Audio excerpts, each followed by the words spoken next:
Olá pessoal, sejam bem-vindos ao canal Entre Linhas. É momento de nós explorarmos as entrelinhas da lição da Escola Sabatina. Pessoal, já estamos aqui no quarto vídeo, na quarta lição, onde estamos estudando o livro de Êxodo. Hoje nós vamos estudar sobre as pragas, vamos estudar praga a praga e também vamos responder a questão: quem será que endureceu o coração de Faraó? Uma questão bastante polêmica. O Ricardo vai trazer aqui várias perspectivas, mas temos aqui o autor, temos comentários, então a lição vai ser muito proveitosa. Não esqueça de você também participar dessa lição através do seu comentário, deixando seu joinha. E se você não é inscrito no canal, por favor, se inscreva aí, acione o sininho aí para que você receba os alertas todas as vezes que nós lançarmos um novo conteúdo, beleza? Mas chega de introdução e vamos para a lição.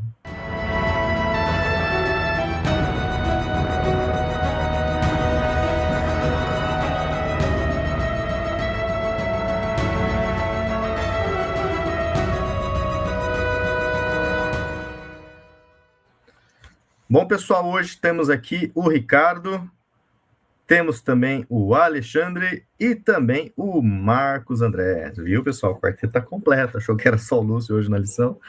Não, temos a participação de várias pessoas, né? O trimestre começou e tem vários comentários aqui, ó, da Célia Antônio Coelho, temos da Regiane Alves, do Genésio Mioto, Antônio de Mello, Adriana Kuhn, Silene Serrão da Silva, Benedito Eugênio, Josefa Ascenso, Pedro Virgínio também, Esmeralda Viana, minha sogra, deixando aqui também o comentário, a Adna, que é Raquel Adna, Saskia Câmara, também as Lições Fortes da Bíblia, né, que é o Gerson e a Carmen, e também Heloísa Richard, Maria Feitosa, Sandra Machado, e também o Gabriel de Lima, né, nosso comentarista aqui, colocando, né, o seu comentário. Valeu a todos que deixam aí o seu alô, que é muito importante, né, gerar engajamento no conteúdo, porque daí a plataforma vai sugerindo esse vídeo que você assistiu, que você curte, que você comenta, vai sugerindo para pessoas similares ao seu perfil. Beleza, pessoal? Bom, antes de nós, então,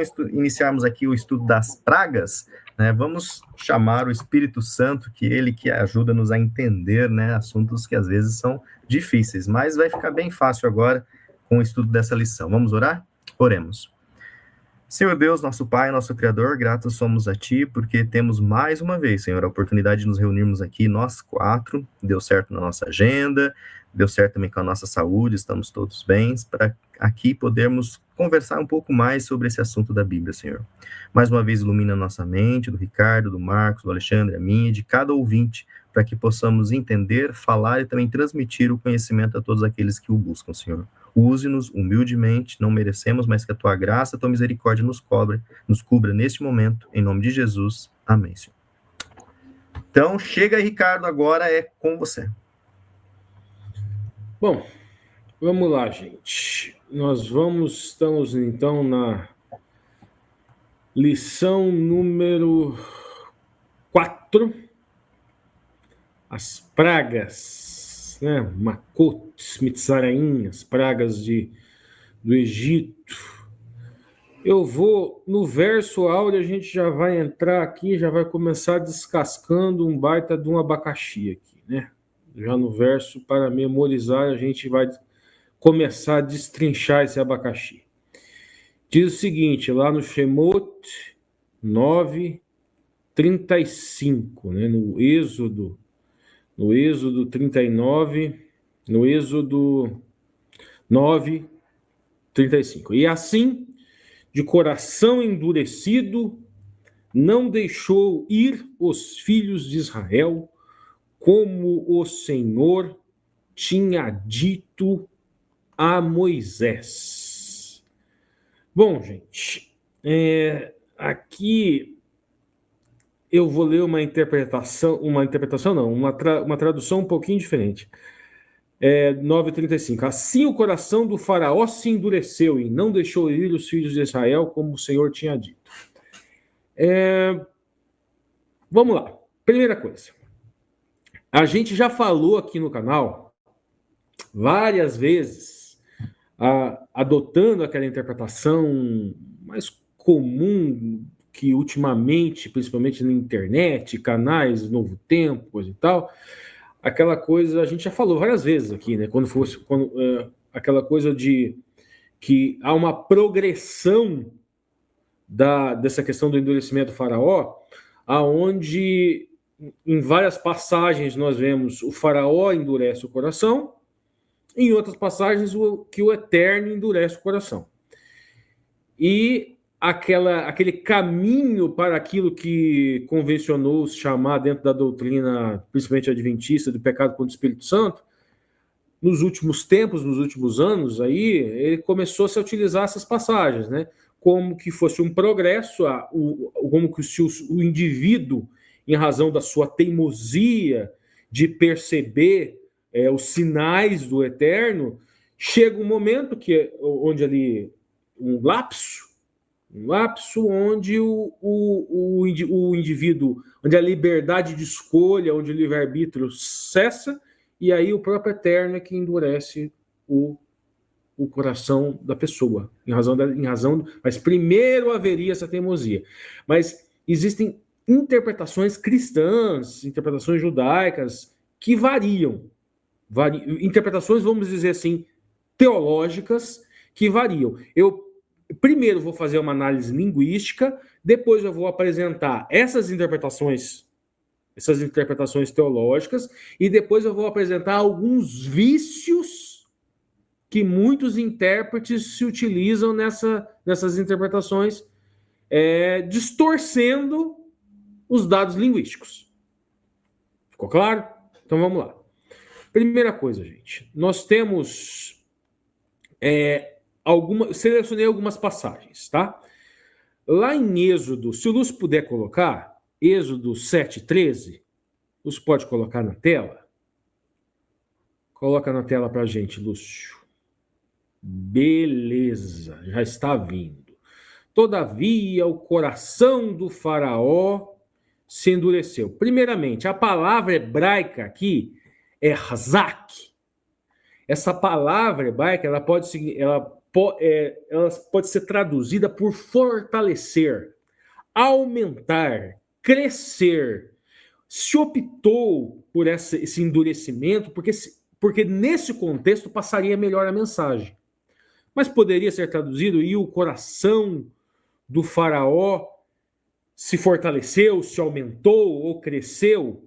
Poderia, se a gente utilizasse uma interpretação mais palavra a palavra, né, mais rígida, mas o endurecimento passa melhor o significado alegórico, que era uma questão aqui. Só que aqui nós temos que entender que linguisticamente, os elementos prefixais, a construção no original, nós temos aqui um sujeito implícito. E aqui aqui nós temos uma ambiguidade. E essa ambiguidade, nesse texto aqui, 7:13, ela pode dar margem a 3 interpretações diferentes. Primeira, e aqui o tradutor optou por uma, que se chama neutra. O coração do faraó se endureceu. Não foi nem o faraó que endureceu o coração e não foi nem Deus que endureceu o coração. Aqui há uma opção na hora de traduzir. O coração dele se endureceu. Mas no original há uma ambiguidade e pode ser traduzida de 3 formas diferentes. Pode-se entender que tem um sujeito implícito que não aparece na estrutura, que é o faraó. Pode-se dizer que tem um sujeito implícito, que é o próprio Eterno. Pode-se dizer, linguisticamente pode-se dar nesse texto. Agora eu vou pedir para o Lúcio me trazer outro texto. Está lá, Êxodo Shemot 8:15. Coloca ali para a gente, Lúcio. Beleza, já está aparecendo. Mas quando o faraó percebeu que havia alívio, ou seja, a praga, né, parou de doer no couro deles, né? Coloquei a Almeida Revista aqui, porque estava na nova versão transformadora.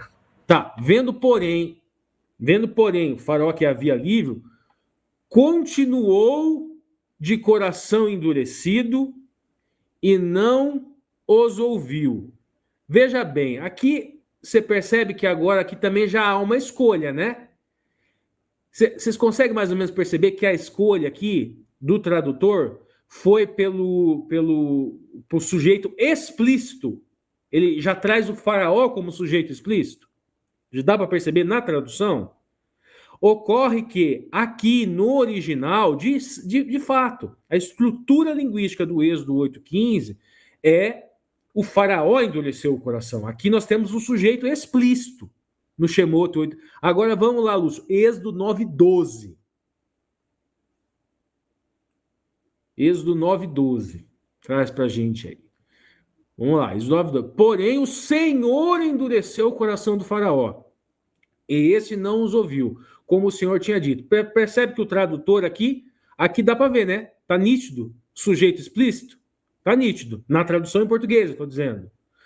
Pois é, porque no original em hebraico, o sujeito é explícito, é o eterno. Se utiliza o tetragrama sagrado, o Yud, Rei, o Vav, Re. Aqui Deus, o nome próprio do eterno, aqui Deus endurece o coração do faraó. Vamos lá, Êxodo 8,32, perdão, 8,32. 8,32. Aqui. Mas ainda esta vez endureceu o faraó o coração. Sujeito? Explícito. Quem que é o sujeito explícito? Faraó. O tradutor optou. No original também. No original, o sujeito é explícito. É o faraó. Êxodo 10:1, a última.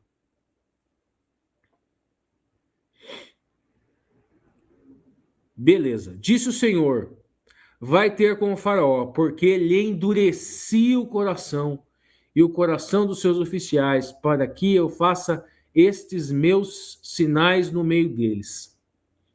Nós vemos o que aí? Sujeito explícito. É o Eterno dizendo, eu endureci. Então, o que acontece aqui? Vamos lá. Isso são dados linguísticos. Nós fizemos uma interpretação do ponto de vista da linguagem. Agora, existem as interpretações, nós vamos sair da esfera da linguagem e vamos para uma outra esfera da linguagem, que é uma esfera da linguagem teológica, tá? Então, teologicamente, temos aquelas correntes que defendem uma predestinação, como os calvinistas, por exemplo, e os calvinistas, eles vão interpretar os textos querendo dizer que os desígnios do Eterno são absolutos. Alguns deles trazem essa interpretação. Calvinistas. Dentro do calvinismo mesmo, eles sabendo que não tem como linguisticamente se sustentar isso, eles vão buscando as variáveis. Mas na internet vocês vão encontrar vídeos, por exemplo, de muitos calvinistas que fazem interpretação freestyle. O que é isso? Interpretação freestyle. Eles pegam, por exemplo, lá o Êxodo 7,13 e dizem assim, sabe aqueles arminianos que defendem o livre-arbítrio absoluto, que o livre-arbítrio é maior do que a vontade do Eterno? Então, olha aqui, Êxodo 7,13 não diz que o faraó endureceu o coração. Aqui diz que o coração do faraó foi endurecido. Eles pegam esse texto de interpretação ambígua para contradizer o pensamento arminiano de livre-arbítrio. Eu já vi isso, já vi pastores fazendo isso. E esquecem completamente que existem textos onde não dá para você afirmar isso. Como é, por exemplo, o Êxodo 9:22, onde o sujeito é explícito. Faraó endurece o coração. E da mesma maneira, pode acontecer do arminiano, que defende o livre-arbítrio, pegar essa passagem do Êxodo 7,13, que é ambígua, e dizer que não, essa passagem não é ambígua, ela quer dizer isso, ela quer dizer aquilo. Linguisticamente, eu trouxe os dados. Existem alguns textos que existe uma ambiguidade porque o sujeito é implícito. E existem textos que não têm ambiguidade porque o sujeito é explícito e que diz explicitamente que o faraó endureceu o coração. E existem textos onde também o sujeito é explícito e diz que o Eterno endureceu o coração. Entende? Então, teologicamente, vão haver aquelas divergências, vão se criar gambiarras dentro do calvinismo, por exemplo. Eu não me lembro propriamente o nome da corrente, mas tem uma corrente que fala que Liberdade de escolha e predestinação, elas andam paralelas e às vezes, e aquilo se torna um mistério, mas lá na eternidade as duas se encontram. Elas duas se encontram e daí na eternidade é que esse mistério das duas andarem paralelas, mas que o decreto divino é sempre soberano, ou seja, eles usam o decreto divino como signo ideológico para dizer que a posição deles é correta. Entende? Mas tudo bem. Mas criam-se gambiarras para... Há uma briga. Na verdade, essas linhas interpretativas criam uma disputa entre o poder da vontade do divino e o poder da liberdade de escolha para ver qual das duas é maior. Qual das duas vale mais? E fica nesse jogo e se percebe o quê? A finalidade do texto, do Shemot, era discutir liberdade de escolha e predestinação? Não, não era. Definitivamente não era. Isso é uma disputa que não está no texto. É uma disputa teológica. Teológica. Apresentei os dados linguísticos, escolham a interpretação teológica que vocês bem entenderem e eu vou seguir ela na ponta da linha. Vamos lá. Um fazendeiro estava tentando Chegamos na lição de sábado. Isso. Um fazendeiro estava tentando fazer um jumento se mover, mas não estava tendo sucesso. Então pegou um galho grosso e bateu no animal. Em seguida, falou novamente com o jumento, que então começou a se mover. Quando alguém perguntou ao fazendeiro por que isso funcionou, ele respondeu: bem, primeiro é necessário chamar a atenção dele. Bom, eu vou ler tudo para não ser injusto com o autor. Deixando de lado a crueldade com os animais, ótimo, que bom. Essa história ilustra uma verdade especial no contexto da saída dos hebreus do Egito. Moisés recebeu suas ordens de marcha e foi ao faraó com a palavra Shalá et ami. Bom, eu já vou adiantar aqui. Esse Shalá, ele vem da mesma raiz do Shalia, do apóstolo. Não significa deixe propriamente, é envie. Envie o meu povo. Esse ami, esse amo aqui, é uma palavra que significa povo, de fato, mas ela também carrega uma conotação familiar, sabe? Ela pode ser traduzida, às vezes, como membro da família. Então, deixe o meu povo com uma conotação familiar. Envie o meu povo, envie. É até mais interessante do que deixar. Envie o meu povo, como se envie ele a mim, aonde eu estou, aonde eu estarei com ele, no deserto. Na continuação da história faz até mais sentido esse original, sabe? De enviar para o deserto, para que eles tenham uma relação comigo. Vamos lá. O faraó, no entanto, não queria permitir. Bom, eu sinceramente, antes de essa questão do permitir aqui, esta questão aqui, bem, primeiro é necessário chamar a atenção dele. Então, o autor da lição está criando um paralelo, provavelmente aqui, entre o jumento e o faraó. Né? Não sei o que vocês acham aí, essa é a impressão que eu tive. O faraó, no caso, seria o jumento. Vamos seguir aqui na ponta da linha. O faraó, no entanto, não queria permitir que o povo de Deus fosse embora. A Bíblia nunca explica explicitamente porque o faraó estava tão relutante, apesar da ameaça militar que os egípcios temiam que os hebreus pudessem representar. Bom, aqui não faz muito sentido com relação a essa relutância, que o medo do faraó é de uma rebelião interna. Que os hebreus estavam muito fortes em número, em quantidade, e se criou mecanismos e estruturas políticas para enfraquecê-los em ânimo para que não houvesse uma rebelião interna. Então, deixar ir não era medo. Ele não estava com medo de deixar ir, com medo da rebelião deles. Porque a vontade deles era ir. Se ele não deixa, uma rebelião. Agora, mais ou menos ficou claro o contexto? O faraó tinha hebreus ali que estavam fortes, criou estruturas de submissão desse povo. Então, isso não pode ser o medo dele para não deixar ir. Não pode ser. Então, vamos seguir na ponta da linha. A Bíblia nunca explica simplesmente porque o faraó estava tão relutante. Muito provavelmente, como costuma acontecer com a escravidão, era uma questão econômica. É uma boa especulação. De fato, uma boa especulação. Como os israelitas eram uma fonte de mão de obra barata, uma ótima ilação também, o faraó não queria perder as vantagens econômicas que esses escravos lhe proporcionavam. Perfeito. É uma boa repito, uma boa especulação. Assim, ele precisaria de algo mais convincente, não apenas para chamar sua atenção, mas também para mudar seus pensamentos. Ok. Muito bom. Repito, vamos deixar claro que isso daqui é uma especulação. Agora, na lição de segunda-feira, e eu separei também algumas coisas aqui para vocês, é muito comum aparecer, e eu até separei aqui, eu vou dar uma lida rapidamente para vocês aqui. É muito comum aparecer uma especulação e o autor da lição ele vai flertar com essa especulação. Deixa eu ver aqui onde é que está a lista que eu deixei. Ah, tá aqui, no Word, que eu deixei no Word aqui. Tá aqui, achei. Não tá aqui, pera lá. Tá no outro arquivo. Um instante. Onde está a lista? Mas eu já vou explicando enquanto eu encontro. Ela diz o seguinte, gente.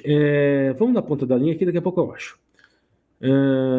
Ricardo, tem uma parte, eu posso fazer ele enquanto você organiza? Faz enquanto eu procuro aqui a lista dos deuses egípcios aqui. Beleza. Vai lá, manda bala. O seguinte, então, o Ricardo, ele leu ali no final da lição de sábado, né, dos motivos do faraó não querer libertar o povo e destacou como um aspecto importante o aspecto econômico, né? Foi o autor. Isso, o autor. Isso, você lendo o autor. O autor. Eu acredito que a gente pode fazer uma outra leitura, que eu acho que é interessante também. E essa outra leitura, ela passa por entender qual era o caráter do governo no Egito. A sociedade egípcia, ela se organizava numa estrutura tributária, né? Então, haviam várias comunidades em que não havia distinção de classe social, no modo de produção tributário ou asiático, assim que funciona. E essas comunidades, elas pagavam tributo na forma de trabalho ou na forma de produção para o governo central do Egito. Até aí, tudo bem, né? As comunidades dos hebreus seriam comunidades que teriam que pagar tributo também para a sociedade egípcia. Bota Alexandre, Lúcio. Agora, por que o faraó não podia libertar, né? Por que o faraó não podia libertar o povo? Além da questão econômica. É o furo na barragem, sabe? Porque se uma comunidade sai, se uma comunidade deixa de pagar o tributo, se uma comunidade deixa de prestar reverência ao faraó, o que está em jogo não é só essa comunidade, mas o exemplo diante de todas as outras comunidades. O que estava em jogo, portanto, poderia ser também o governo do faraó. O faraó, ele era um governante absoluto, ele era um deus no Egito, né? Só que o faraó ele tinha que andar numa linha muito difícil com os sacerdotes. Existiam muitas terras que eram administradas pelos sacerdotes, existiam muitas terras com sacerdotes muito poderosos.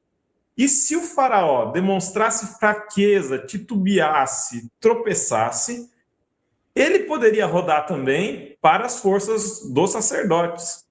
Já aconteceu, por exemplo, no reinado de Amenófis IV, né, o faraó chamado Akhenaton também, que foi um faraó que tentou um movimento monoteísta no Egito, bem interessante. Teve já um faraó monoteísta, né, que dizia que existia só um deus, Aton, e que ele era servo de Aton. E esse faraó ele teve que lidar com revolta de sacerdotes. Essa é a questão. Então, vamos imaginar que o faraó ele perdesse para o povo. Ele se fragilizaria internamente de uma forma que o seu governo poderia ser insustentável. Um problema de você ser um líder autoritário e um problema de você dizer que está sempre com a razão e o problema de você dizer que é Deus ou oráculo de Deus é que você perde a licença de errar, sabe? Um político que governa com um grande grupo, um político que divide o poder, Ele pode chegar e falar, gente, me equivoquei, voltei atrás. Agora, um político que se apresenta como infalível, um político que se apresenta como Deus, ou representante de Deus, no primeiro sinal de fraqueza, ele acaba, ele perde o apoio. Então, a questão não é só econômica. É contigo, Ricardo. Bom, vamos lá. Eu achei a seleção que eu separei aqui para vocês e vou ler para vocês. Vamos lá. Relação das pragas e deuses egípcios mais comuns na interpretação tradicional. Separei para vocês aqui. Bom, primeira praga, né? A água transformada em sangue. Então, é muito comum se associar Hapi, que seria o deus do Nilo. Segundo, Hans, está lá no Êxodo 8:1.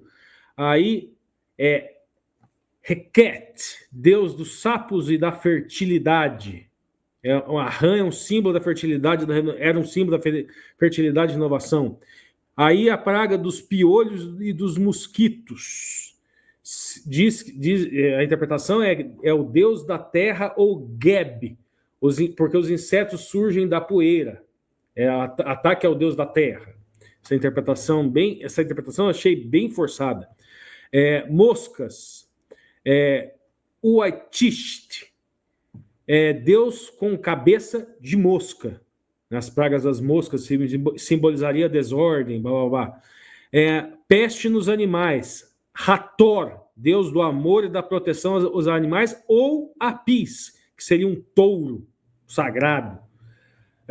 Sexta, úlceras, furúnculos. Ísis, que é a deusa da cura e da magia. A questão da saraivada, de chuvas de pedras. Nut, deus do céu. E Set, deus da tempestade. Os gafanhotos, talvez Set, deus das tempestades. E a questão das trevas, nós teríamos Ra, o deus do sol, e Horus, o deus do céu. E a morte dos primogênitos, como o Alexandre já até comentou um pouco, o próprio faraó, divinizado, ou Ptah, Deus da criação, e vários outros que poderiam ser. Agora, o que acontece aqui? Isso aqui é uma interpretação puramente especulativa. O texto não traz nada de linguístico, nada que possa sugerir essa interpretação um a um de forma alguma. Agora, na ponta da linha, o autor da lição separa uma passagem, e daí é bom que a gente passe. Que lições podemos aprender desse primeiro confronto entre o Deus do hebreu e o Deus do Egito, né? O autor vai trazer aqui na ponta da linha o seguinte: o texto bíblico é claro: executarei juízo sobre todos os deuses do Egito. Eu sou o Senhor. Esta é a verdade. Essa verdade foi enfática novamente contra a jornada, que eu estou na ponta da linha, né? Contra os deuses do Senhor executou juízos. Um exemplo desse juízo sobre os deuses do Egito. Aí ele vai mais ou menos flertar com essa interpretação que eu apresentei para você. No Egito, Iuadjet era a deusa de Urel, representação de uma cobra erguida, né? Aquela ato miraculoso da serpente de Arão e de Moisés, que devorou a serpente dos magos, coloca a coroa dos faraós dos Egito, ele flerta com isso. Quando a vara de Arão se transformou em serpente, devorou as outras varas, ele vai seguindo aí na ponta da linha. Também é significativo que os antigos egípcios adorassem um deus serpente, ainda flertando com aquilo. Ele vai citar Nerebakal, que seria aquele que controla os espíritos. Segundo a mitologia, esse deus tinha grande poder por ter engolido 7 serpentes. Assim, Deus estava dizendo aos egípcios que ele, e não o deus serpente, possui o poder e autoridade supremas após um confronto tão intenso. Bom, ok. Vamos passar rapidamente, antes de passar a palavra para o Alexandre, aquela interpretação sociológica.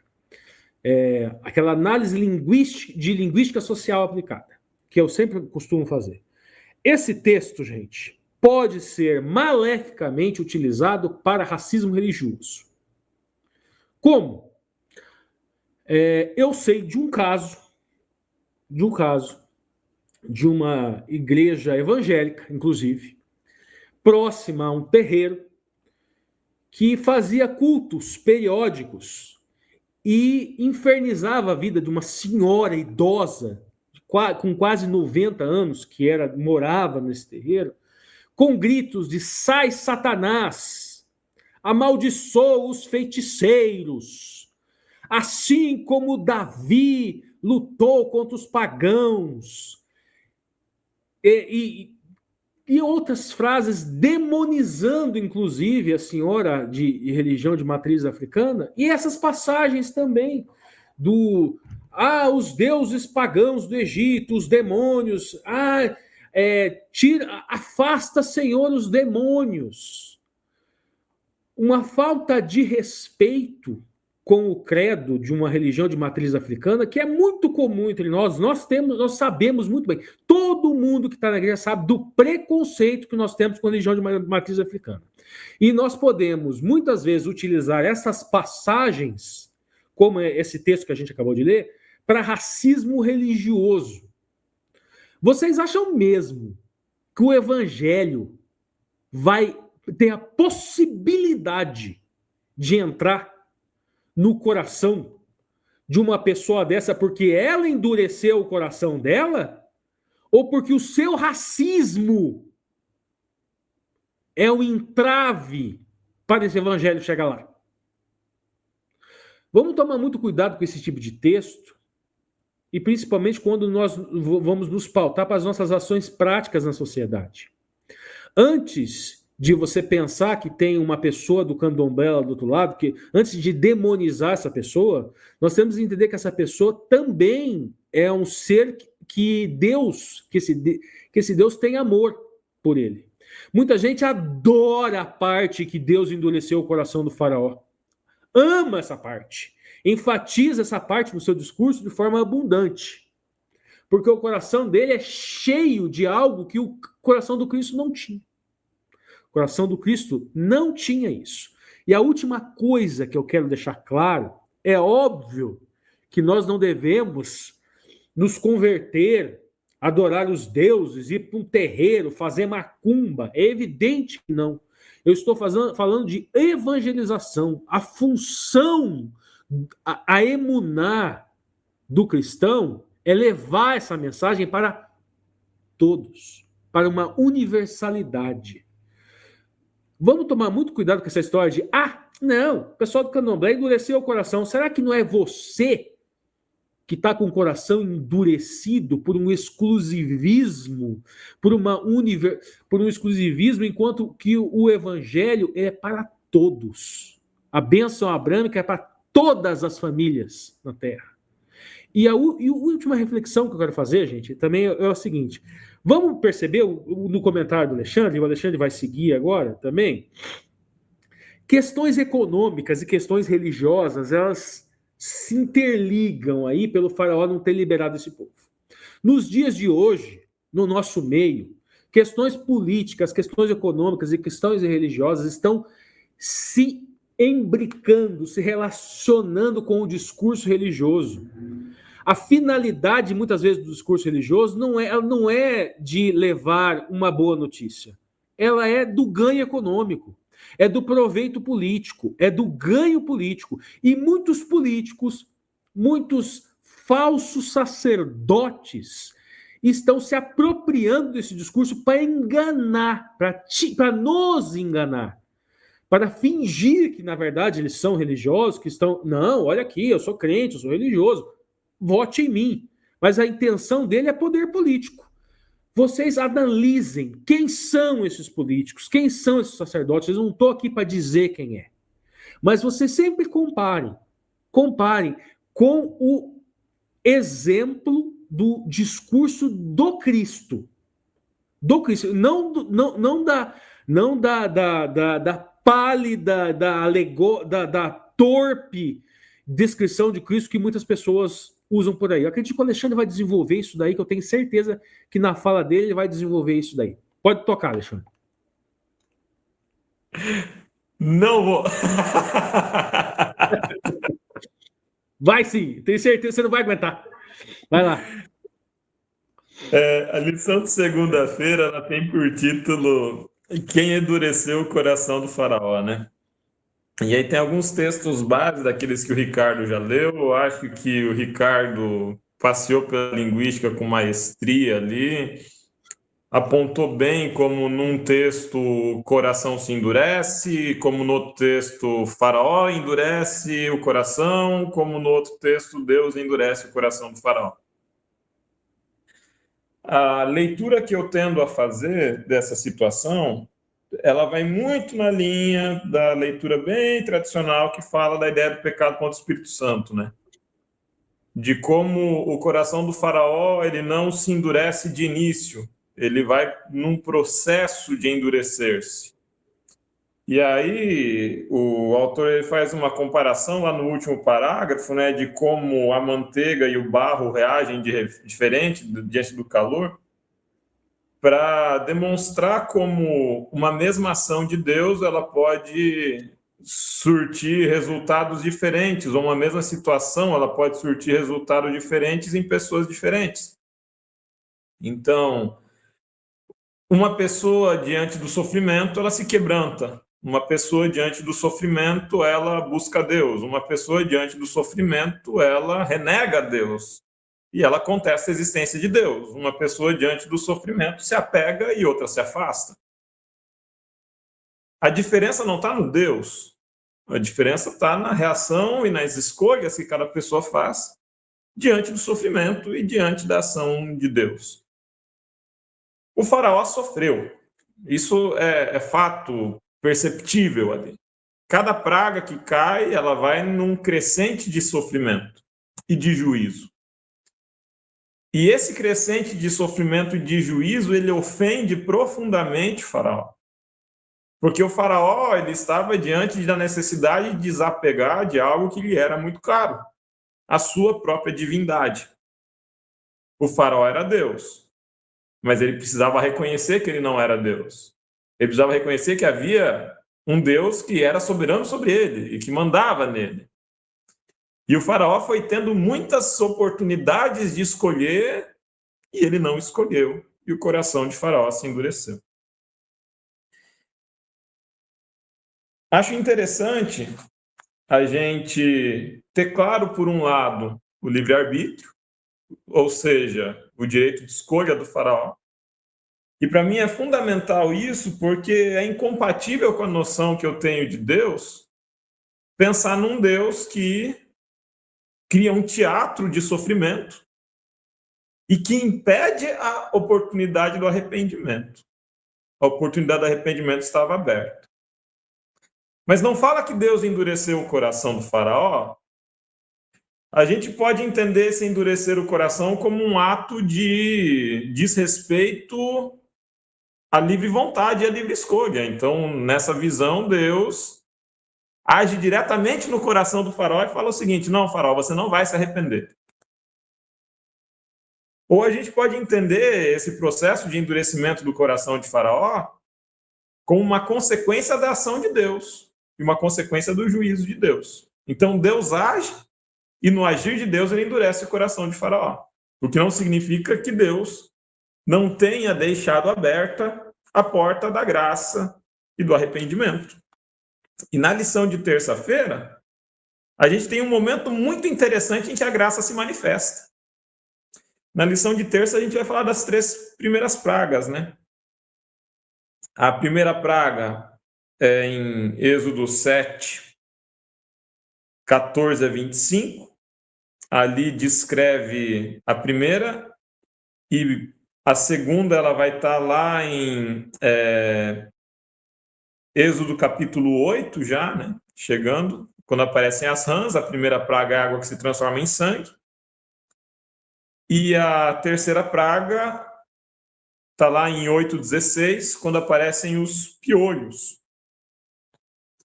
O Ricardo já fez o link com os deuses do Egito. Acho interessante a gente pensar que não tem que ter necessariamente um deus para cada praga, porque os egípcios eles tinham mais de 10 mil deuses. Para vocês terem uma noção, na religiosidade egípcia, cada árvore poderia ter um pequeno deus que administrava aquela árvore, cada cachoeira poderia ter um deus que administrava aquela cachoeira, uma chaleira poderia ter um deus, existiam grandes e pequenos deuses, então a noção de divindade do panteão egípcio era assim, gente, muito deus, tá? Se fosse ter uma praga para cada deus, os egípcios estavam levando praga na cabeça até hoje, coitado.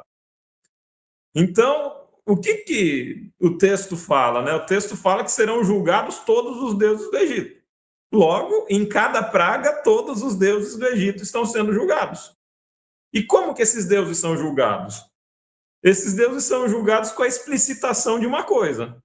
Eles não têm poder para livrar o Egito da mão do juízo de Deus. Porque existe um Deus que é Deus acima de todos os falsos deuses. E nessa ciranda vai do Sete, do Ísis, da Osíris, do Ptah até o faraó.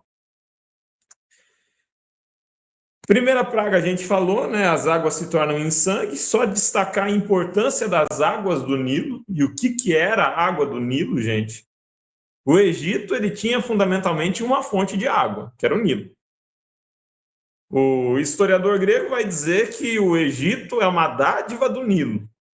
O Egito ele ficava situado no deserto do Saara, espremido entre duas faixas de deserto e o Mar Vermelho.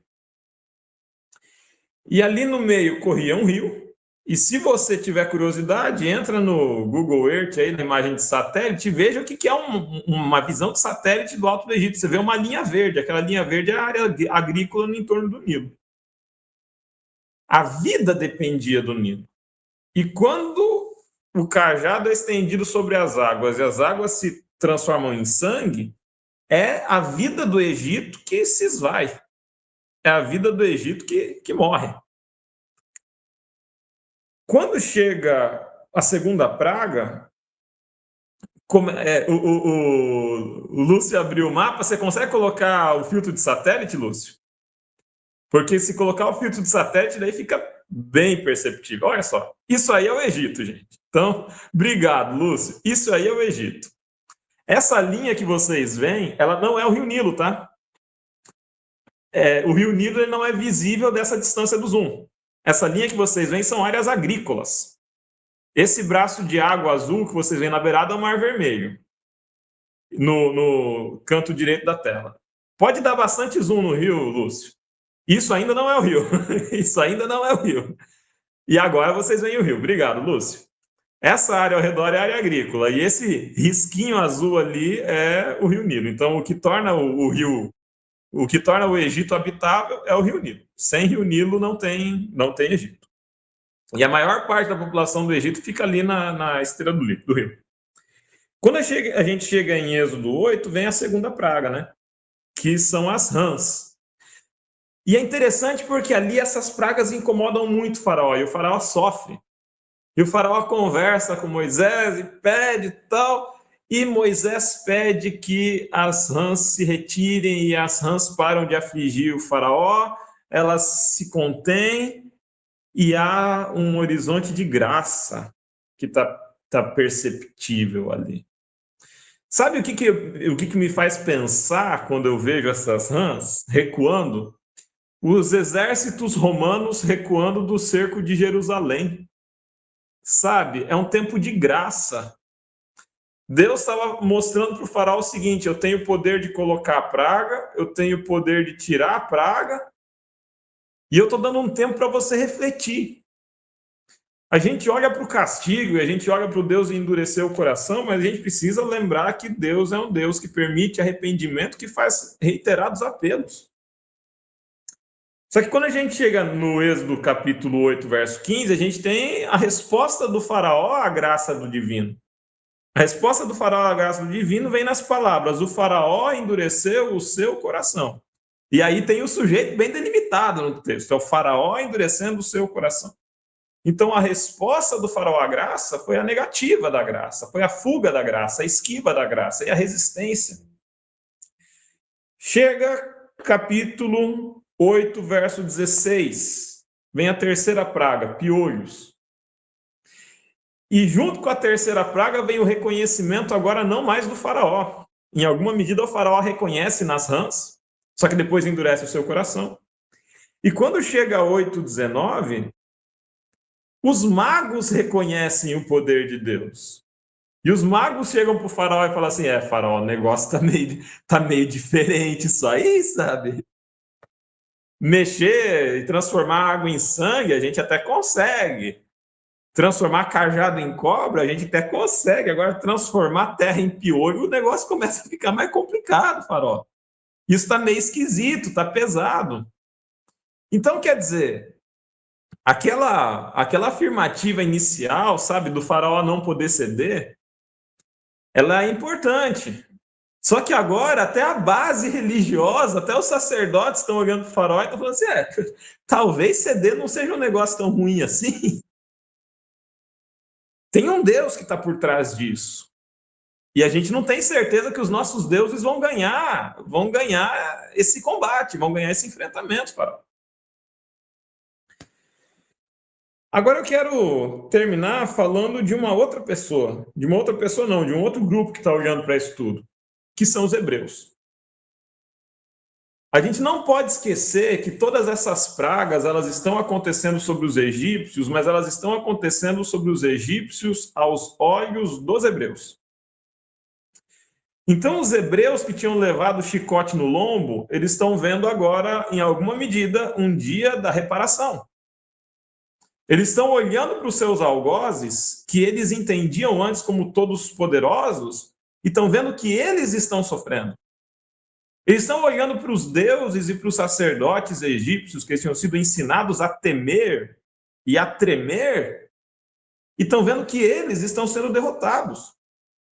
Uma questão interessante sobre a escravidão, e agora falando de uma outra escravidão, que não tem nada a ver com a escravidão egípcia, né, que é a escravidão colonial, que tem um texto, né, do Jacob Gorender, que é um historiador brasileiro, que vai analisar o modo de produção escravista colonial no Brasil.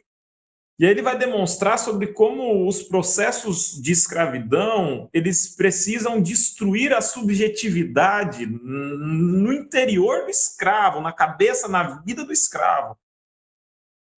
Então o escravo, ele precisa chegar num ponto que ele não tem mais nome, que ele não tem mais identidade, que ele não tem mais projeto de vida, que ele não tem mais perspectiva, que ele se transforma numa coisa. Ele é transformado em mercadoria, ele perde a sua pessoalidade. Eu não falo que o processo com os hebreus foi exatamente o mesmo, porque o contexto sociológico era absolutamente outro, o contexto social era absolutamente outro. Agora, esses hebreus eram uma gente machucada, sabe? Era uma gente que tinha perdido muito da sua dignidade, que tinha perdido muito do seu conhecimento do poder de Deus, que tinha perdido muito da sua história, que tinha perdido-se de si mesmo. E em cada praga, Deus está demonstrando para esse povo que Deus tem poder sobre os algozes deles. Deus está demonstrando que tem poder sobre o Egito, que tem poder sobre o rio Nilo, que tem poder sobre os deuses do Egito, que tem poder sobre o faraó. Então existe um processo pedagógico ali, de um Deus que está educando um povo. E é um povo embrutecido, é um povo que entendia de chicote, de levar chicotada.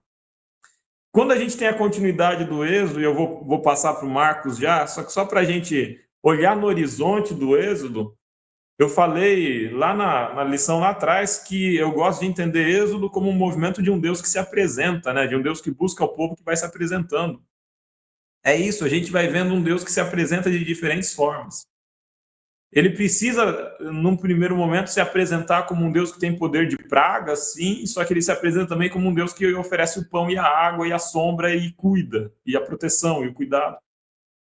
Então tem, por um lado, um chamado ao arrependimento e à humildade feito sobre o faraó e sobre os egípcios por meio das pragas, mas tem também um chamado à admiração, à observação e a um reconhecimento do poder e da soberania de Deus para uma nação de escravos que estava sendo moldada ali para ser mais do que escravos.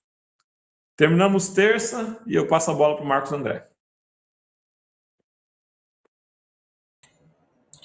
Obrigado, Alexandre. Muito bom, né, quando a gente vê a contribuição de todo mundo e vai complementando, né, porque a gente lê a lição e foca em alguma coisa, mas quando o Ricardo lê, o foco dele já vai em outra coisa, o Alexandre já vai em outra coisa diferente, né? Essa submissão, né, ela é interessante que me fez lembrar a República de Platão, né, que ele diz, ele faz comparação, né, os governantes eles tinham dentro de si a razão, que é comparada ao ouro, né, e por isso deveriam ser governantes, enquanto que os guerreiros eles tinham dentro de si uma alma de prata, né, e por isso eles eram fortes e corajosos, e o povo que servia, o povo que cuidava das tarefas comuns, tinha dentro de si a prata, o ferro e o bronze, né, que eram metais menos nobres e que representavam aí as paixões, o que, de certa forma, os colocava em desvantagem, né, em relação aos líderes, e por isso eles precisavam sempre viver submissos àquele governo, àquela república idealizada por Platão, né? Então, a escravidão ela é um processo muito mais mental, né? Do que de força, né? Porque se você observar, você tem um capataz e 100 escravos, né? Que trabalhavam duro e poderiam se rebelar ali a qualquer momento. Então, a gente precisa se questionar hoje como que nós estamos sendo escravizados, né? Porque o pecado ele continua sendo da mesma forma o, o motor de tudo isso, né? E o pecado ele vai se proliferando e às vezes nossa forma de escravidão também passa por essas cadeias mentais que nós nem sequer conseguimos identificar, né? Então, ainda hoje temos governantes que pensam primeiramente em si mesmos, temos os capatazes que estão aí determinando o lugar de cada um, né? Então, nós precisamos nos voltar para a nossa realidade atual com uma visão um pouco mais crítica, porque senão nós vamos continuar sujeitos à escravidão desse mundo, né? Isso pode ser aplicado e deve ser muito mais fortemente aplicado às questões espirituais, né? As coisas que nos escravizam espiritualmente. Eu quero, antes de entrar na lição aqui, abordar uma questão que dificilmente vai aparecer aí nas classes, mas que pode aparecer. Existe uma linha de interpretação na Bíblia, da Bíblia, né, que é uma linha chamada de racionalismo, que tenta explicar de forma racional todos os milagres, todos os eventos bíblicos, né? E as pragas do Egito, elas são explicadas como se fosse um evento tectônico que desencadeou ali um vazamento de gases, né, de vulcões, alguma coisa assim. E aí existe, eu não vou aqui entrar em detalhes, né, mas que diz que primeiramente contaminou o rio e quando contaminou o rio matou os peixes, que foi a primeira praga que transformou o rio em sangue, né? Em seguida as rãs que saíram do rio por causa da contaminação e depois as rãs morreram e isso trouxe ali vermes e outras coisas, depois as moscas que provocaram as úlceras no gado, né? E o gado morreu, e por final os primogênitos morreram como uma contaminação de fungos que havia nos reservatórios de alimentos dos egípcios, porque os egípcios eles valorizavam muito os primogênitos, né? E portanto os primogênitos eles eram sempre os primeiros a comer e portanto eles comiam ali a parte da comida que estava mais exposta. Então essa explicação ela diz que não teve nada de milagroso no processo, mas que foi uma cadeia de eventos que se desencadeou a partir dessa erupção ou desse evento tectônico ali naquela região.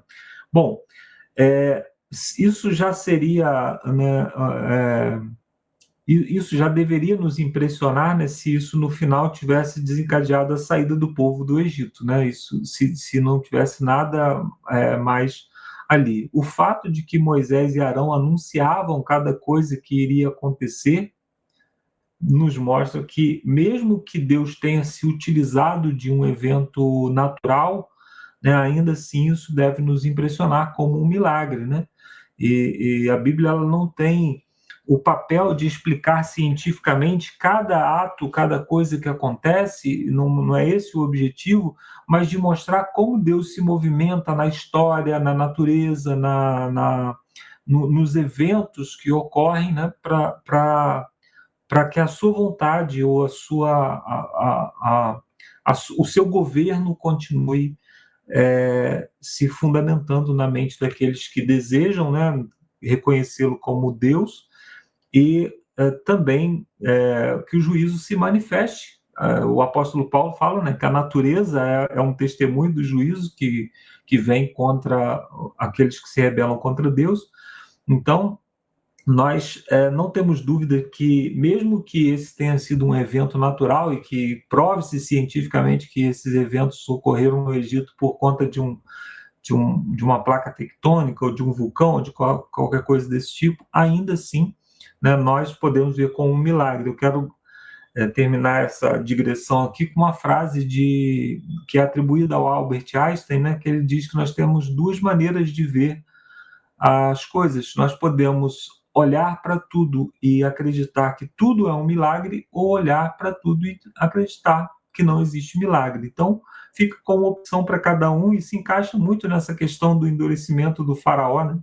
Que os mesmos eventos que aconteceram ao faraó aconteceram aos demais egípcios e até em algo, mesmo que não diretamente, mas o povo hebreu contemplou aquilo também. Então, a maneira como cada um reagiu aos eventos foi completamente diferente. Nós devemos nos lembrar que quando os israelitas saíram do Egito, eles saíram acompanhados de muitos egípcios.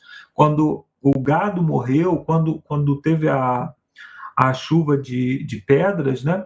Alguns egípcios recolheram os seus animais diante desse anúncio e, portanto, os seus animais se salvaram. Então, nós podemos estar ainda hoje diante de eventos que vão nos posicionar de um lado ou de outro, né? E aí, na parte de quarta-feira, para entrar mesmo na lição, o título é Moscas, Gado e Úlceras. E, obviamente, fala da praga das moscas, né? A morte do gado e as úlceras que vieram como resultado também dessa praga que foi anunciada por Moisés. Nesse ponto aqui, nós não temos mais a interação dos sacerdotes, né? O faraó parece ter ficado meio que abandonado frente a frente com Moisés e Arão, e ele, em algum momento, ele manifesta a possibilidade de libertação e ele começa a ceder aos poucos ali para libertar o povo em um ensaio de negociação, mas ele sempre retorna, né? Ele sempre retorna ao seu estado original, que seria o estado de negar a presença de Deus ou negar a ação de Deus ali naquele momento. Então, enquanto enquanto os egípcios sofriam, os hebreus eram protegidos. Só isso já deveria despertar no faraó, né, algo de miraculoso que estava acontecendo ali. E as pragas, então, afetavam duramente o reino, né? Então, se o problema era financeiro, ali acho que já tinha demonstrado que negar a saída era muito pior, né? Imagina ali as pragas, né? Que corroíam todos os bens, todas as plantas do Egito, o gado morrendo, né? Nós estamos falando de uma sociedade agrícola e pecuária. Então, assim, as questões financeiras já tinham se sucumbido ali diante de tudo isso, né? e ainda assim o faraó continuava obstinado. Então ele havia atravessado uma linha, e aí é o ponto que eu quero destacar mais aqui, é que em algum momento o faraó atravessou uma linha que ele não conseguia voltar mais, né? E aí nós conhecemos isso na Bíblia. Aqui nós estamos tratando de um endurecimento do coração, mas nós conhecemos isso hoje como o pecado contra o Espírito Santo, né? É que ainda que todas as evidências, né, elas se voltem ali, não há possibilidade de retorno, né? Existe uma frase interessante que diz assim, que um bom argumento ele pode convencer 40 sábios. Um bom argumento pode convencer 40 sábios. E 40 ações ou 40 evidências não podem convencer um idiota. Isso na vida espiritual se aplica também, né? Ainda que você dê todas as evidências, e isso a gente vê muito nos grupos de debate, né? Eu não sei quem já teve a oportunidade de participar aí de grupos no WhatsApp onde tem debate, ou nesses debates mesmo que a gente vê aí na internet e na televisão, né? Os dois vão sair dali, os dois que participam do debate vão sair cada vez mais obstinados nas suas questões, né? A gente tem aí discussões de centenas de anos, talvez, sobre alguns assuntos que não se resolvem porque aqueles que estão obstinados numa posição, eles vão defender a sua posição, ainda que muitas evidências sejam encontradas em contrário. Então, nós precisamos... Pode falar, Alexandre. Sabe, Marcos, existe um processo parecido que acontece com o jogador compulsivo. Sabe aquele cara que fez uma aposta e ele perdeu R$1.000 na aposta e ele acha que agora ele tem que apostar 2.000 para recuperar os 1.000 que ele perdeu? E chega uma hora que ele já perdeu tanto, mas já perdeu tanto, que não é sobre estar certo, é sobre não conseguir admitir o erro e assumir o prejuízo. Dá a impressão do faraó que chega uma hora que é mais ou menos assim, sabe? A coisa já foi tanto, já caminhou tanto, que agora voltar atrás vai tornar o cálice que tem que beber de todos aqueles erros mais amargo. Seria admitir que ele era responsável por toda aquela tragédia que vinha sobre o Egito, né? Então, isso é triste, né? Quando nós pensamos nessa circunstância, e mais triste ainda quando nós pensamos que pode ser a nossa condição hoje em algum aspecto, né? Então, às vezes, nós estamos aí lutando, né? Eu tenho uma frase lá da fala de Deus contra Paulo, né? Quando Paulo cai no caminho, né? Que ele diz assim: dura coisa é recalcitar contra os agrilhões, né? Então é como se Paulo estivesse se machucando cada vez mais ao tentar. E Paulo era um obstinado, né? Ele estava obstinado ali em busca, mas aquilo feria ele, né? Então nós precisamos pedir todos os dias que Deus nos dê um coração novo, um coração rendido a Ele, como fez Davi, né? Um coração disposto a recuar. E o nosso orgulho, nós precisamos pensar se o nosso orgulho não tem de alguma forma também nos afastado da vontade de Deus, que é sempre muito clara na sua palavra, que é sempre... Deus fala de maneira muito suave, Deus fala de maneira muito boa, né? E aqui as pragas, elas podem nos parecer formas duras de Deus falar, mas nós vemos que Deus estava falando na língua dos egípcios, eles conheciam aqueles eventos, né? Existiam deuses que governavam o rio, deuses que governavam a terra, como já foi bem dito, e Deus estava se demonstrando superior àqueles deuses, ou seja, falando na língua que as pessoas podiam compreender, e algumas pessoas, especialmente faraós, se tornam ali mais obstinadas ainda, né? Então, nós vemos que Deus, ele é sempre misericordioso, ele sempre está acessível. Nós vemos isso na recua, né? Quando o faraó, ainda que Deus soubesse muito bem que o faraó não estava com o coração rendido, quando dizia, não, eu vou deixar vocês ir, agora peça que as rãs saiam, e Deus atendia, agora peçam que os piolhos, e Deus atendia. Então ficou assim, Deus, lendo o texto, né, dá vontade de a gente falar assim, agora eu não vou te atender mais, se fôssemos nós, mas Deus ali na tentativa de fazer com que ele recuasse, né? Então nós vemos um Deus que estava estendendo a mão ao faraó, né? E além disso, né, nós precisamos nos lembrar que lá em Êxodo 4, versos 22 e 23, Deus fala que se ele não deixasse, ele diz assim, faraó, Israel é o meu primogênito, se você não deixar o meu povo ir, eu matarei o seu primogênito. Então, quer dizer, o que Deus estava fazendo aqui nesse processo todo é tentando demonstrar que ele tinha poder para cumprir aquilo que ele havia falado, e Faraó sabia que existia essa promessa à frente. Deus estava anunciando cada coisa, e cada coisa estava acontecendo exatamente como ele anunciava, e ainda assim o coração estava endurecido. Na quinta-feira nós temos granizo, gafanhoto e escuridão, né? Eu não sei se tem alguma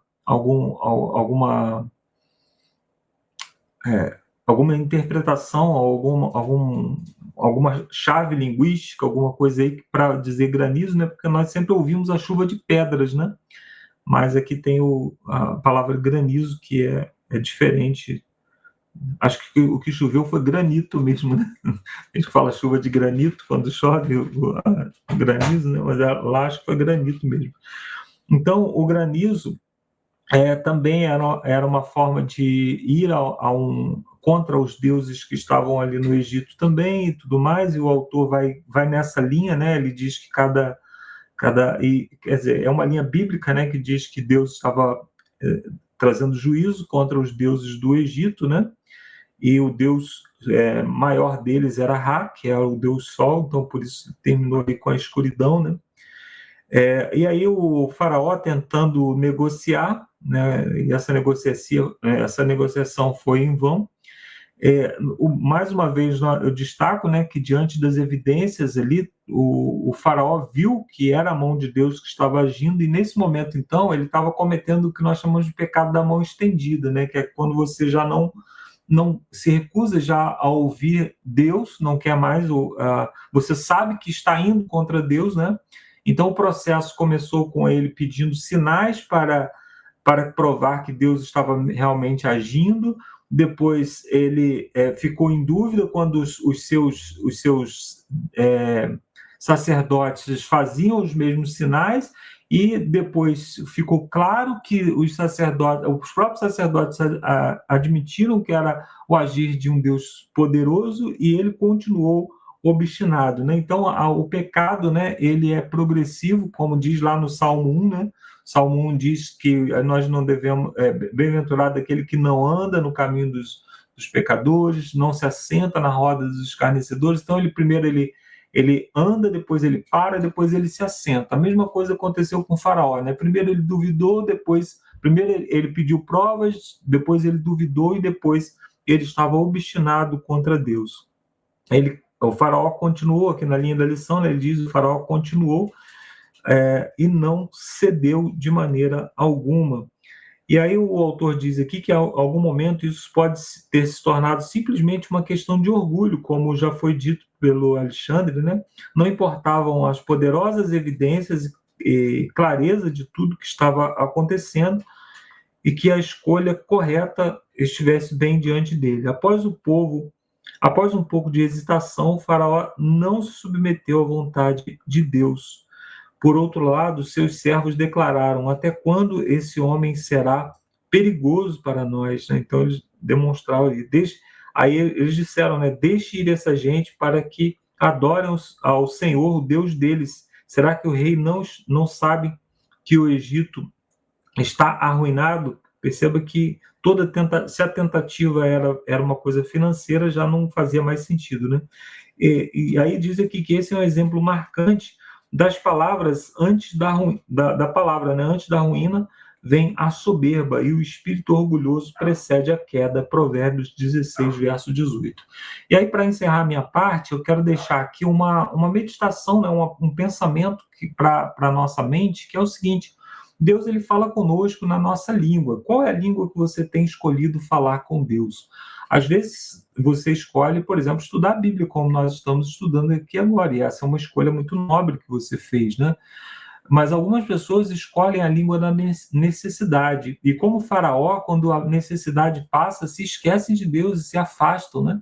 E aí, somente quando a doença chega, quando a fome bate a porta, vai à igreja pedir cesta básica, quando a necessidade de alguma forma bate a porta e ora mais e faz convênios com Deus, né? Faz alianças com Deus baseado naquela necessidade. E aí, quando a necessidade passa, novamente, como Faraó, se volta para as coisas do mundo, se afasta de Deus. Então, existem pessoas, né, que usando o exemplo da cesta básica, né, se a cesta básica é a única forma que você tem de se aproximar de Deus e de ir à igreja, você vai precisar de muita cesta básica ao longo da vida. Você vai ter muita praga, como o Faraó teve aqui, porque Deus, ele estava aqui desesperadamente tentando falar com o Faraó, como ele hoje está desesperadamente tentando falar conosco, porque é uma questão de vida ou morte. Ele sabe que nós estamos caminhando para a morte e deseja nos salvar. Então, que possamos escolher um canal de comunicação com Deus que seja claro, que seja um canal de bênçãos, que seja um canal em que Deus possa nos falar de maneira que possamos ouvir e atender a sua voz para a salvação. Então, que Deus nos abençoe e que esse intuito esteja no nosso coração todos os dias, né? Lúcio e os demais colegas, fiquem à vontade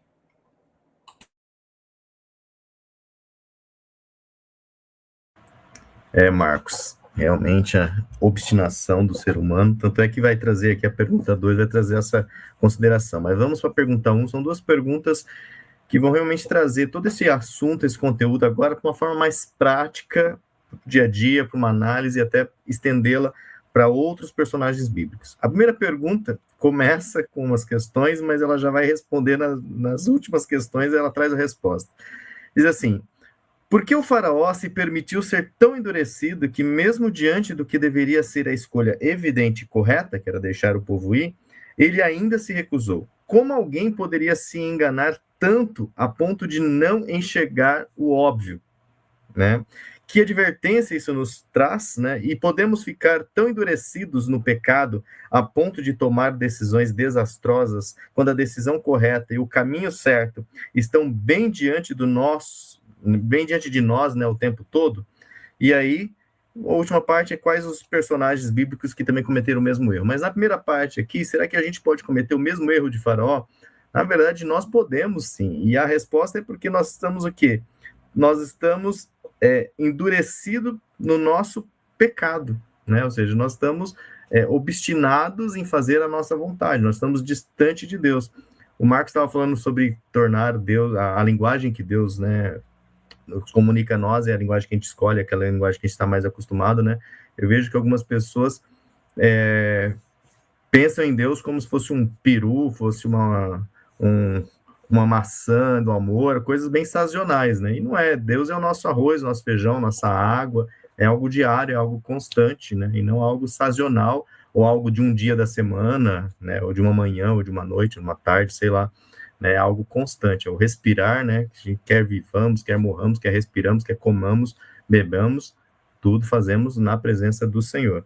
Então, assim, o pecado é que nos cega e nos faz fazer exatamente o que a gente quer e não o que Deus nos orienta. Eu vejo, por exemplo, você vai ficando mais experiente, né, fazendo aniversário, e você vai vendo casos, né, até que chega até você. Teve um jovem, por exemplo, que chegou a mim, ele queria gozar um pouco, assim, da influência, né, da maçonaria e de outras coisas. Eu falei assim, ele falou assim: Lúcio, é de Deus, não sei o quê. Eu falei assim, ó, vai você ver, porque não adianta, né? Vai você ver, pega lá um livro na biblioteca, vê o que ele fala lá. Aí, na mesma semana, ele foi lá, pegou o livro na biblioteca e leu. No outro sábado, e aí, leu o livro? Li. E aí, o que você diz? Você acha que, né, você vai servir a Deus dessa forma, os rituais, tudo está certinho com a palavra de Deus, com a Bíblia? Não, tem nada a ver. Pessoal, não deu 1 mês, 2 meses, adivinha onde estava o jovem, né? No mesmo lugar que ele queria ir. Então, às vezes, as pessoas buscam você só para você dar um aval, né? Para que ela faça aquilo e depois ainda te culpa. Não, mas é que fulano falou que eu podia fazer. Mas a pessoa, na verdade, ela quer fazer a sua própria vontade, inquestionavelmente, né? Se é a vontade de Deus, se está de acordo com a palavra de Deus. Então, o pecado realmente nos faz tomar decisões, sim, desastrosas, né? E acontece isso comigo, tá? Não acontece só com esse jovem ou com outras pessoas, acontece comigo. Se eu não estou muito próximo em oração, eu tomo as minhas decisões baseado nas minhas lógicas, nos meus pensamentos, ou no que meu coração está sentindo, né? É enganoso é o coração do homem. Então, assim, é o desastre, né? Nós estávamos até comentando aqui, nós temos a questão do livre-arbítrio, né? Mas o nosso livre-arbítrio tem a nossa natureza tende para o mal. Então, se deixar a vida te levar, meu amigo, você vai te levar para o buraco.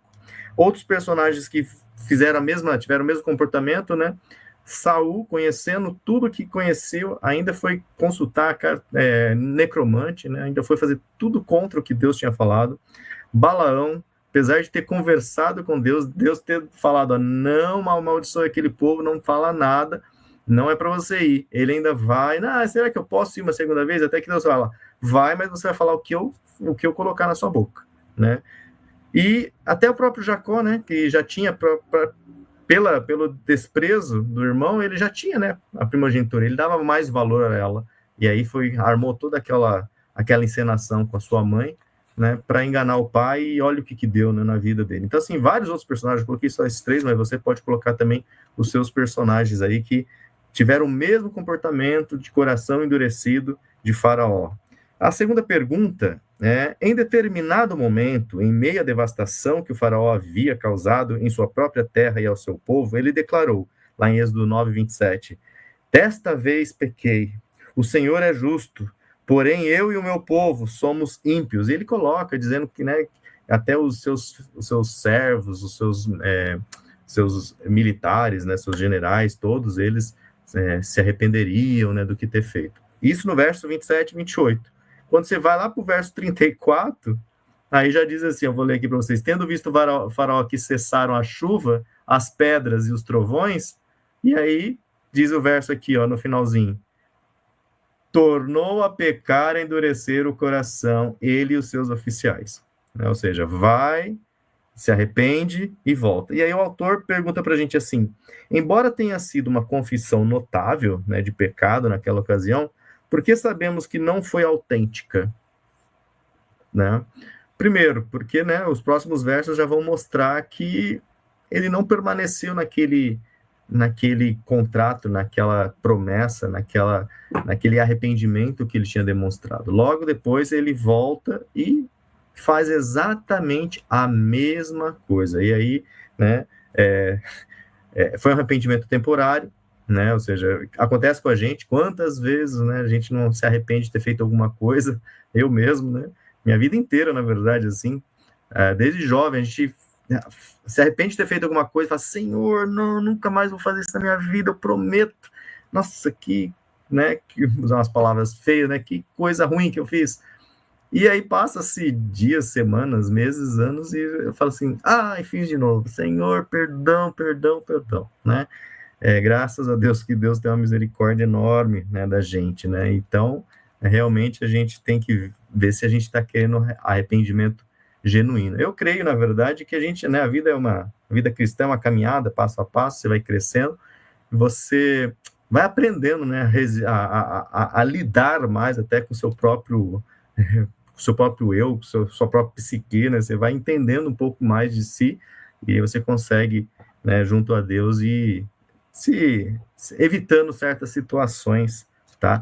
E eu queria trazer aqui também a questão da ideologia, né? Porque às vezes a ideologia cega um pouco a gente, né? A gente falou isso nas lições anteriores, né? O Ricardo trouxe aqui bastante essa questão, né? De cada um e constrói individualmente. Então, às vezes a gente fechado na nossa bolha, na nossa visão, nos nossos critérios, né? A gente não consegue ver uma outra possibilidade, não consegue ter um processo de empatia, né, para ver por que a pessoa às vezes está tomando certas decisões, e a gente vai de forma obstinada para seguir aquele caminho. A gente nunca abre, né? É o que eu falo para muitos. A gente tem que ser o copo meio vazio, né? Porque sempre vai caber mais coisas, sempre você vai indagar, vai pesquisar, vai querer saber. Agora, a pessoa que é um copo cheio, não cabe mais nada, né? Ela se acha completa e ela não tem mais nada para aprender, ela não tem mais nada para se questionar, ela sabe tudo. Então, a gente tem que tomar cuidado aí com esses pensamentos, que a gente possa sempre ter aí, ó, o Espírito Santo nos guiando, e com certeza o Espírito Santo vai abrir a nossa mente para que a gente seja humilde, para que a gente realmente se preocupe com aquilo que Deus está preocupado, e não com as coisas, né, que a nossa naturezinha quer se preocupar. Beleza, pessoal, terminamos aqui, então, 4º vídeo. Nos vemos na 5ª lição já dessa nova série, e aonde nós vamos estudar a Páscoa. Vamos estudar um pouco aí dessa questão, como era celebrada a Páscoa, por quê, né? Apesar que a gente já sabe, né? Mas vamos aprender com certeza sempre mais algum aspecto. Mas antes de nós nos despedirmos, vou chamar aqui o Marcos André, que despede-nos com uma oração. Isso aí, espero não ser arrebatado no meio da oração, igual a semana passada, né? Vamos orar então. Santo bom Deus, muito obrigado pelo conteúdo da lição que nós compartilhamos aqui, que o Senhor nos dê sabedoria, Senhor, para compreender tudo aquilo que o Senhor deseja nos falar através dessa lição, e que possamos praticar na nossa vida. E hoje, Senhor, ao encerrar essa lição, nós ficamos com um exemplo duro do faraó e pedimos que o Senhor transforme o nosso coração, que também é de pedra, é endurecido, num coração rendido à Tua vontade, num coração disposto a Te obedecer, e te pedimos que o Senhor, como Davi pediu, nos dê um coração novo, um espírito inabalável, para que possamos fazer a Tua vontade. Nos abençoa cada pessoa que nos acompanha aqui pelo canal, cada família aqui representada, e que a Tua bondade, a Tua misericórdia esteja sempre disponível a cada um de nós, e que nunca estejamos fora do alcance da Tua graça. É o que te pedimos por Jesus. Amém. Amém. Deixa eu colocar nós 4 aqui para dar o tchauzinho, pessoal. Então, até a próxima lição, se Deus quiser. Tchau, tchau, pessoal.